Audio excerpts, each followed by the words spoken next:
All right, so here we are at Le Mans. This is the fastest lap I have set so far, though it is far below the pace I need to be at. I probably need to drop another 10 seconds off my pace to be anywhere near competitive. But this is very, very different than Interlagos. So let me show you a bit what it looks like. Um, this is the first turn coming into kind of the opening stretch of the race. Very sharp left here. I frequently miss this and send myself skipping the corner.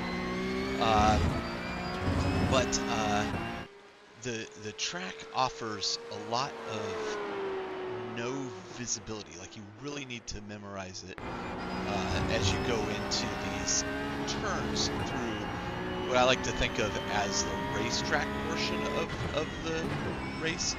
And then you have these long straightaways. These are pretty famous in the racing circles. You build up to about 176 miles an hour down these straightaways and then have these artificial turns. The first one coming up is going to be the right and then the left. And I'm very curious. This is so different than Interlagos. There's a lot of speed here. There's going to be a lot of drafting. It's going to be very interesting to see how this plays out in an actual race.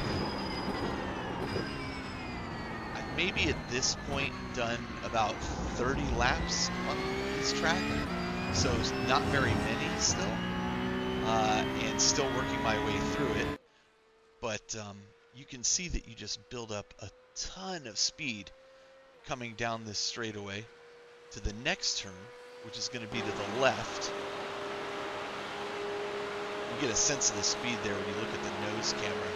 But yeah, this turn coming up here at about the 200, a little past the 200 meter mark is where I start braking. Curious to see how this plays out in an actual race. I think I'm going to watch a couple before I join, just to see kind of how things are going. There's a couple really tricky sections of this track as I've been learning it, I think of as tricky. This is a very sharp right turn coming up here. I like to take this in second gear, swing around to the right, go off the road a little bit here. In this lap, there is one point where I go off track. I think I just messed up, and I think I would have probably pulled about a 4:10 this lap had I done it correctly. But to be honest, this is actually the only time I've done multiple laps without crashing the car. You just build up such a rate of speed that, you know, as you come to these turns, you have to immediately like brake hard, turn the car without spinning out. So you really have to focus on braking in the straightaways. You can see all the debris on the track there where I've crashed before. And I know I can take this section a little bit faster than I am.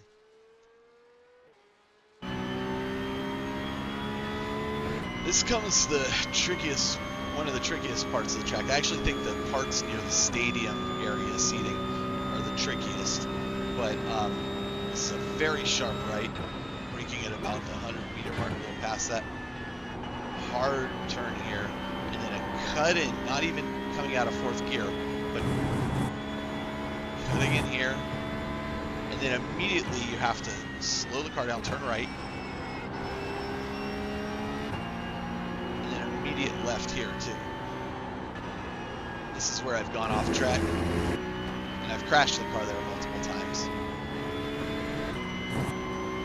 Then whipping around the corner there, not losing speed, braking hard here for the hard left and then hard right. And I know I could take this a little faster too, but this one always catches me out. This is actually probably one of the better turns I do there to finish the lap. And that lap, I pull in a 4:11.48, which is actually the fastest I've done so far.